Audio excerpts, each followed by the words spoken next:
Duhovnika je v temni ulici napadel tat in zahteval denarnico. Ko je duhovnik odpel plašč, da bi mu jo izročil, je tat opazil, da ima pred seboj duhovnika, ker je videl njegovo duhovniško srajco.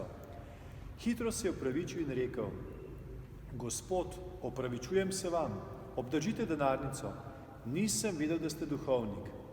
Oba sta bila malček zmedena, na kar mu je duhovnik ponudil cigareto. Ne, hvala, je rekel tat, v postnem času ne kadim. Postni čas je priložnost, da naredimo nekaj lepega za bližnjega, zase in za Boga. Včasih pa se nam dogaja, da tudi mi, kakor tat v primeru, zamenjujemo bistveno z nebistvenim. Povabljeni smo, da ločimo bistvene od nebistvenih stvari, da v postu izostrimo svoj pogled. Ali si lahko predstavljamo, kako težko je ljudem, ki so slepi od rojstva, ne vidijo narave, ne vidijo, kako se spomladi daljša dan, ne morejo si predstavljati, kako bel je sneg, ne vidijo ljubljene osebe. Za koliko stvari so prikrajšani ti ljudje in kako bogati smo mi, ki imamo zdrave oči. O takšni slepoti od rojstva govori današnji evangelij. Pravijo, da se danes dogajajo čudeži vsak dan, samo čudenja ni več. Vse se nam zdi samo po sebi umevno. Slepi je imel veliko željo, da bi spregledal. Ker je Jezusu verjel, da ga bo zmogel zdraviti, je zares tudi spregledal. Jezus naredi čudež, če naleti na vero, kjer vere ni, tudi čudeža noče vsiliti. Vera dela čudeže. Kako veliko željo pa imamo mi, ko hočemo doseči določene stvari. In še en simpatičen primer iz Dalmacije, kjer že dolgo časa ni deževalo in so ljudje nujno potrebovali dež, da bi zemlja lahko obrodila. Zato so imeli mašo za dež. Ko so ljudje prišli v cerkev, jih je župnik na začetku najprej premeril z očmi in jim rekel: Pojdite kar domov, ker ne bo svete maše za dež, kajti v cerkev ste prišli brez dežnikov. Njihova vera je bila torej premajhna.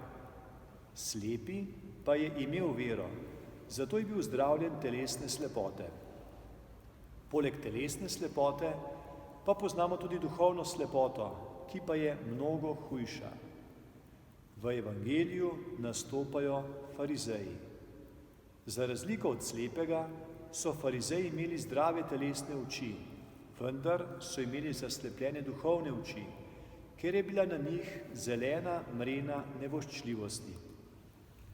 Njihov greh je bil v tem, da so kritizirali Jezusa, ker je naredil čudež v soboto, češ, sobota je za Gospoda in se ne sme delati niti dobrih del. Sveto pismo pa lepo pravi, da ni človek zaradi sobote, ampak je sobota zaradi človeka. Vsa pravila, predpisi in zakoni naj bi bili v službi človeka. Kdor je iskren in prizna, da je slep, kdor prizna, da je grešen, ranjen, majhen, potreben pomoči, takšen človek ima možnost, da bo zdravljen. Kdor pa pravi, da je popoven in zaljubljen v svoj prav, ne more biti vzdravljen, ker ne dopusti Bogu, da ga pozdravi, ne dopusti zdravniku, da se mu približa in mu pomaga. Pomenljiv se mi zdi detajl, ko Jezus slepemu naroči: Pojdi in se umij v vodnjaku. Bog za čudež želi naše sodelovanje. Jezus je hotel, da tudi slepec nekaj naredi, da se premakne, da gre do vodnjaka. Če hočeš, da se zgodi čudež, tudi sam prispevaj svoj delež. Naredi nekaj za to, kar prosiš. Bog hoče naše sodelovanje.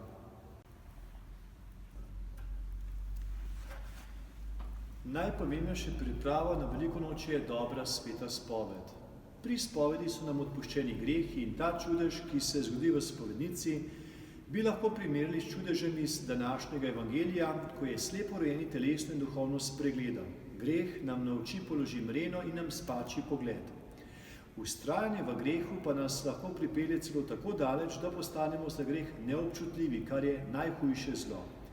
Ni najhujše zlo, da človek greši, ampak je hujše zlo, da po grehu rečemo, saj je vseeno, saj vsi tako delajo, saj se ne da nič spremeniti. Greh ni v tem, da človek pade, ampak je greh v tem, da človek več ne ostane. Bodimo hvaležni za telesni vid, še mnogo bolj pa bodimo hvaležni za duhovno zdrave oči, ki jih redno čistimo pri sveti spovedi. Radi pojdimo v postnem času k Božjemu okulistu, da nam izostri vid za duhovne reči. Blagor ti.